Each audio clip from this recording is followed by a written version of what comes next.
Hello everyone, this is Colin once again. I watched Dr. Oakley's video with regards to the textual criticism. It was a rebuttal video to a Muslim here on YouTube, where essentially he discussed the concept of textual criticism being consistent and fair with analyzing the text and the manuscripts of the various manuscripts of both the Bible and the Quran. Now, I have to say that Dr. Oakley did a good job of talking about how textual criticism occurs with the Bible. He admitted a lot of things, and I have to give him credit for admitting to the variant manuscripts, how scholars know that these manuscripts are different from one another, when they occurred, and how they are different. And so I have to give him credit for that. He was honest about it, and I really enjoy honesty. It's really refreshing to see that. And he could have just taken the stance, the Bible has no variations at all in the text, and taken just that sort of stance. But he didn't. He decided to actually be honest, and I appreciate him for that. However, I noticed while watching the video, and granted I have to admit, and this has been kind of an issue when I've made a response video to Dr. Oakley, is people say, well, you don't know Greek or Arabic, so therefore why are you even discussing this topic? And again, I'll admit, I don't know Arabic or Greek. So therefore, my video isn't really to refute him personally. Rather, I'm just kind of making this video to talk about just a layman looking at this. I mean, he encourages people to do research and to look at topics. And so, I just kind of analyzed his video based on a layman who has no knowledge of these languages, but I'm just analyzing his presentation. And it seemed to me, based on my knowledge of the Bible and the Quran, with the Bible, we are talking about things that were added, taken away, wholesale verses or sections that were added to manuscripts later. And I know he takes exception to Muslims and others saying that the Bible has been corrupted because of textual variants. And so from his point of view, and he has his right to have this opinion, is that textual variations occur in all major works of many scriptures and ancient documents. So therefore, if we are going to say that because of textual variants, period, that makes a manuscript or a document or a book corrupt, then the Quran should also be considered corrupted by this standard along with the Bible. Now, while I can actually agree with that based on his view of what he means by textual criticism, the way I look at it is that this is almost like apples and oranges. And what I mean by that is that when you look at the Bible, we are discussing that wholesale sections that were not written by the original authors were added into the text. So Mark wrote his gospel, someone came along and just put in a whole section at the end of his gospel, inserted words where he originally did not have them there, and these are the variants that occur in the biblical manuscripts.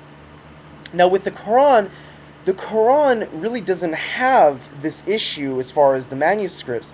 Are there dialect differences? Are there textual variants based on the way things were pronounced and how certain dialects in Arabic were written?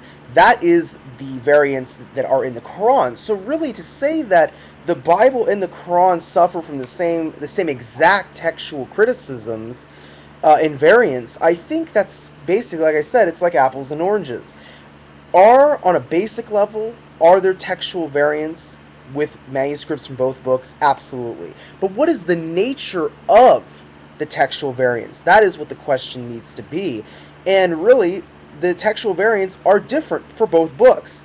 The Bible, for an example, as I just mentioned, has whole sections added to it, whereas with the Quran, it is based on linguistics and dialects and things of this nature. So it's different. There's a huge difference between the two textual variants. What are the types of variants, etc., with the manuscripts of both books? Now, I noticed in his video, he took exception to Ibn Masud. He had basically a still frame of a variation from the Uthmanic manuscripts and Ibn Masud. And so because of Ibn Masud, people have the misconception of Ibn Masud's codex and his manuscripts, that I posted a link for my video to Iqraproductions in his excellent video where he essentially destroys and clears up the misconception of regards to Ibn Masud's manuscripts. I also post a link to Islam Awareness that website has a whole section on the Quran manuscripts, and it clears up many misconceptions that Christian missionaries try to use against Muslims who do not really have that much information on this topic, and shows that to say that there are corruptions by the standards that Dr. Oakley is talking about with regards to the Quran is absolutely incorrect. So, again, this video is not me personally trying to refute Dr. Oakley, rather I'm trying to show other points of view, and I'm trying to go along with his spirit of educating ourselves and really looking at what exactly is going on with these manuscripts. As I've said time and time again, I have the utmost respect for Dr. Oakley. I think he's a very intelligent human being. He has great arguments, and his knowledge of the Greek New Testament is outstanding. But with that said, I really think we shouldn't just stop at his video and say, okay, what's the deal with this? Because I noticed after watching his video, there were certain phrases he used. He said, why are Muslims afraid to do textual analysis on the various manuscripts of the Quran? How ironic that IslamAwareness.org also uses that same statement but says we are not afraid to analyze our manuscripts, our various manuscripts of the Quran.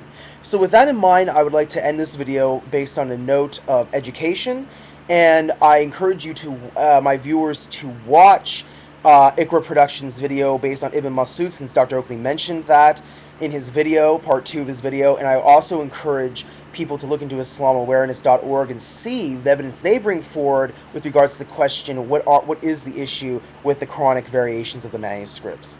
So, and I also really encourage Dr. Oakley to look at these two videos. Of course, I've mentioned and I've encouraged Dr. Oakley to look at other people's videos, and he still hasn't done that with regards to the Greek of John 1:1. And so I don't know if he'll ever actually get to this.